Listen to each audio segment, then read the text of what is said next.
تو اللہ تعالی ہم سب کی مغفرت فرمائے. گناہوں کی عادت چھڑا میرے مولا. انہی حضرت عمر کی کہانی ہے. وادی تہامہ سے گزر رہے تھے کہ بچوں کی طرح بلک بلک کے رونے لگے. کہا عمر جوان آدمی ہو اور بچوں کی طرح بلک کے رو رہے ہو. کہا تم نہیں جانتے, مجھے بچپن کی کہانی یاد آ گئی. کہا کیا کہانی ہے؟ کہا یہی عرض تہامہ تھی. میرے باپ خطاب نے مجھے 5 اونٹ دیے تھے. کہا انہیں لائن میں کھڑا کرو سیدھا. میں آگے والا سیدھا کرتا تھا, پیچھے والا ٹیڑھا ہو جاتا, پیچھے والا سیدھا کرتا, آگے والا ٹیڑھا ہو جاتا. میرے باپ خطاب نے مجھے بڑا مارا. کہا ایک عرب کے بیٹے ہو کہ تم سے 5 اونٹ لائن میں کھڑے نہیں ہوتے؟ کہا ایک زمانہ عمر پہ وہ تھا کہ اس سے 5 اونٹ لائن میں کھڑے نہیں ہوتے تھے, اور آج شرق سے لے کر غرب تک 23 لاکھ مربع میل کی حکمرانی اور انسان بھی لائن میں کھڑے ہیں. یہ محمد عربی کے جوڑوں کا صدقہ نہیں ہے تو اور کیا ہے؟ عمر سے تو 5 اونٹ لائن میں کھڑے نہیں ہوتے تھے. تو یہ عزتیں, یہ تخت و تاج, یہ حکومتیں ہمیں حضور کی دہلیز سے ملی. جب ہم نے اس دہلیز کو چھوڑ دیا تو دنیا کے اوپر رسوا ہو گئے اور ذلیل کر کے رکھ دیے گئے. آج ہماری حالت یہ ہے کہ غیر بھی ہمیں تانے دے رہے ہیں. میرا ایک دوست پچھلے دنوں کے اندر ننکانہ صاحب گیا تو وہ مجھے آ کر کے جو کہانی سنانے لگا, اس کی آنکھوں میں نمی تھی اور اس کے لہجے میں بے پناہ درد تھا. کہنے لگا کہ مجھے شوق دامن یہ ہوا کہ میں یہاں سکھوں کا گردوارہ بھی دیکھوں. کہتے میں اسی شوق میں ان کا گردوارہ دیکھنے چلا گیا. تو جب گردوارے کی سیڑھیاں آئیں تو میں جوتے اتارے اور میں سوچ رہا تھا کہ ان کو سمیٹ کے کہاں سنبھالوں. تو ایک شخص آگے بڑھا اور مجھے کہنے لگا کہ آپ تسلی سے جائیں, یہ گردوارہ ہے, مسلمانوں کی مسجد نہیں ہے. تو کہتا کہ میرا کلیجہ پھٹنے لگا کہ ہم اس قدر اخلاقی پستی کا شکار ہو گئے ہیں, کیونکہ جواب تو میرے پاس نہیں تھا جو اس کو میں دے سکتا, کیونکہ ہماری حالت بین ہی یہی ہے. تو کہتا ہے کہ میرا کلیجہ کٹنے لگا کہ ہم اس پستی اور اس ذلت کے مقام پہ چلے گئے ہیں. اب ہمارے ملک کے اندر جو ہمارے ذمی ہیں وہ بھی ہم کو جو ہے وہ تانا دے رہے ہیں, اور ہمارے مستامن بھی ہم کو تانا دے رہے ہیں, اور ملک کے اندر بھی ہم کو ذلت اور رسوائی کا سامنا کرنا پڑ رہا ہے. یہ ہماری ذلت اور رسوائی کی مثالیں ہیں. ہماری اخلاقی پستی اور زبوں حالی نے ہم کو کہیں کا نہیں چھوڑا ہے. میں بہت پرانی کہانی نہیں سنانے لگا آپ کو. یہ قرون اولیٰ کی کہانی نہیں ہے. یہ کہانی جو ہے وہ صحابہ کے زمانے کی بھی نہیں ہے. یہ کہانی جو ہے وہ تابعین کے بھی دور کی نہیں ہے, محدثین کے دور کی بھی نہیں ہے. یہ سری سختی کے زمانے کی کہانی بھی نہیں ہے. یہ جنید بغدادی کے دور کی بھی نہیں ہے. ہاں یہ مجدد الف ثانی کے زمانے کی کہانی بھی نہیں ہے. یہ کل کی بات ہے. ہم دور غلامی میں تھے, ہمارے اوپر انگریز حکومت کر رہا تھا. ایک انگریز افسر شاہی مسجد دیکھنے کے لیے آیا, اور جب چبوترے کے اوپر چڑھا تو ایک گداگر نے اس کے آگے ہاتھ پھیلایا. اس نے بٹوا نکالا اور اس کی ہتھیلی میں کچھ پیسے رکھے. دوبارہ وہ جیب میں بٹوا ڈالنے لگا تو بٹوا اس کے ہاتھ سے گر گیا اور وہ بے توجہی میں اندر چلا گیا. اس گداگر نے آگے بڑھ کے اس بٹوے کو پکڑ لیا. خیال تھا یہ واپس آئے گا تو میں اس کو بٹوا دے دوں گا, لیکن وہ کسی اور دروازے سے نکل گیا اور یہ منتظر رہا. وقت گزرتا رہا. 1 سال گزرنے کے بعد وہ دوبارہ پھر آیا. اس کا کوئی دوست اسے ملنے آیا تھا انگلستان سے, اس کو شاہی مسجد دکھلانے کے لیے وہ پھر آیا. یہ گداگر وہاں بیٹھا ہوا تھا, اس نے پہچان لیا. کہا صاحب 2 لمحوں کے لیے رکیے, مجھے آپ سے ضروری کام ہے. دوڑا دوڑا گیا, قریب ہی گھر تھا, وہاں سے وہ بٹوا اٹھا لایا. اس میں بہت زیادہ جو ہے وہ پیسے تھے. کہا یہ 1 سال قبل آپ آئے تھے, آپ کو یاد ہو نہ یاد, آپ کا یہ بٹوا گر گیا, میں ڈھونڈتا رہا, آپ مل نہ پائے.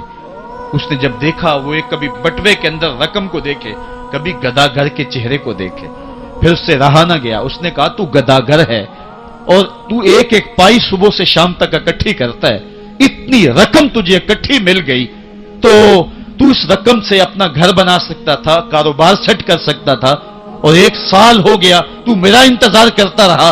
اس نے کہا بابو بات رقم کی نہیں ہے, تو عیسائی ہے اور میں مسلمان ہوں. کل قیامت کے دن اگر تیرے نبی نے میرے نبی کو کہا کہ میرے امتی کا بٹوا گرا تھا اور تیرے غلام نے پکڑا تھا, تو پھر میرا نبی جو ہے تیرے نبی کے سامنے شرمسار ہوگا. میں گداگر ضرور ہوں, بے غیرت نہیں ہوں.